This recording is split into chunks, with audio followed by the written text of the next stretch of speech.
David Coe here, another cousin. Fond remembrances of visiting Uncle Lewis's family with Steve and Dave and Ellen. And Dave and I played golf together a bit. A lot. Yeah, he was always by far the better golfer. By far. Well, I remember the first par I ever got in my life was with Dave over in Zanesville. at JC, wasn't it? Uh-huh. On par 3. And he got a birdie. I think his was the first birdie I ever witnessed in person. I had always heard about him. So anyway, talk about anything you want to. Talk about family visits. You're all the way out in St. Louis now, so Yeah. you've traveled more than I think most of us of our generation have traveled. Your career has taken you to a farther range. You still working? I still work. I Yeah. currently cover about 13 states. St. Louis is the center of it, but I cover the state of Missouri and the 8 states that touch Missouri, plus the Dakotas and Montana. So Wow. there's 8 states that touch Missouri. Is this, I'm sorry? Oh yeah. What state your profession and your occupation, please? I'm in packaging sales and based in St. Louis, Missouri. What's the name of the company? Sealed Air Corporation. Okay. So packaging using paper products or plastic Paper, products? mostly plastic, bubble wrap, foam, protective packaging. Okay. Yeah. When you travel, are you flying or driving? Mostly drive because I have customers wherever I go. When I go to Chicago, I have customers in Springfield, Illinois. Customers around Chicago, so I can always work my way up to an area and back. I'll go up to Omaha, Nebraska, and out to Norfolk, Nebraska, down to Wichita. I have customers all over the Midwest, and I mostly drive because of the distance between these towns are maybe 3 to 4 hours. Even to Montana. You drive to Montana. Well, I work my way up, yeah. Okay. Well. Co-stories. I know. We used to wrestle and box a lot. Well, I wrestled with you and box with Steve. That was in Pittsburgh, was that? I can remember we were really young. Was that? Oh, I'm glad you brought that up. Was it Pittsburgh? Well, okay. Oak Hill? Yeah. Well, you were a baby. We lived in a town just north of Pittsburgh. I remember Dad couldn't find it. We kept going around and around, and he would be Well, you were yelling. only about 5 years old. Well, I can remember though. Yeah. We couldn't get to your house. It was. Well, you crazy. finally did, We though. finally did, yeah. Now, the reason I'm glad you brought that up is we moved a lot back then, too, because Dad was on that career track in sales. And we didn't live at that house very long, and we bought it or rented it from the contractor who built it. It was a newly built house.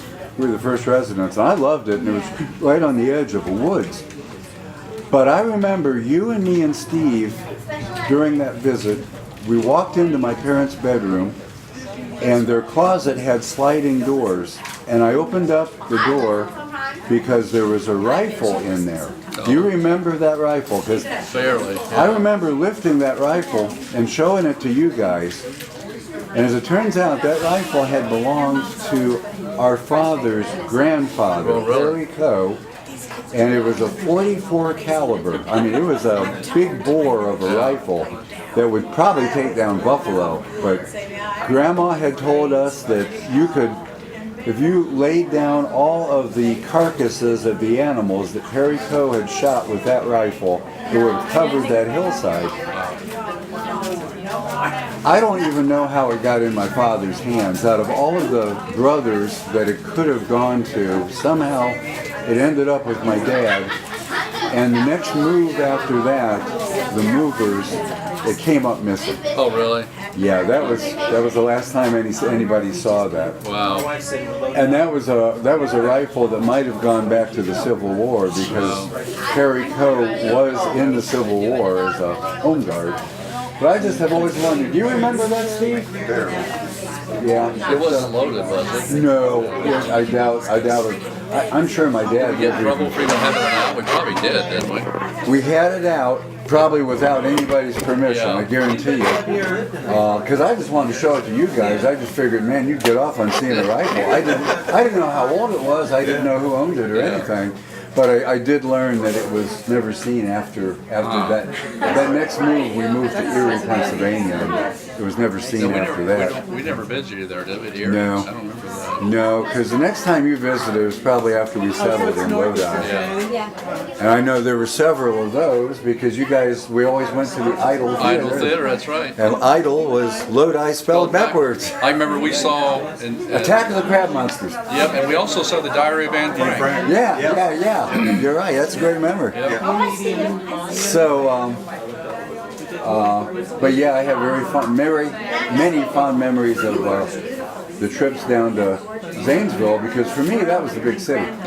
You guys had access to things that we never had in Lodi. I think you had even more than one movie theater. They used to have three downtown. And we'd always go to Tom's Ice Cream Bowl. It's still there. I know. I know. So Steve, I hear you're going to be a great grandfather. September what? 3rd. Wouldn't it be something if she could stretch it out to September 28th? Yeah. In the Coe family, the magic date is September 28th because 3 grandchildren, Steve Coe, Pam Coe, and Tom Coe, were all born on that day. And in the case of Tom and Pam, it was the same year even. But Steve is the oldest living grandchild of Ora and Virgie Coe. I heard Beverly died, and Aunt Luella, I guess, passed away a couple years ago too. Do we have we didn't do a bio sheet, but No, just we give did. us information. I'll do one real quick here.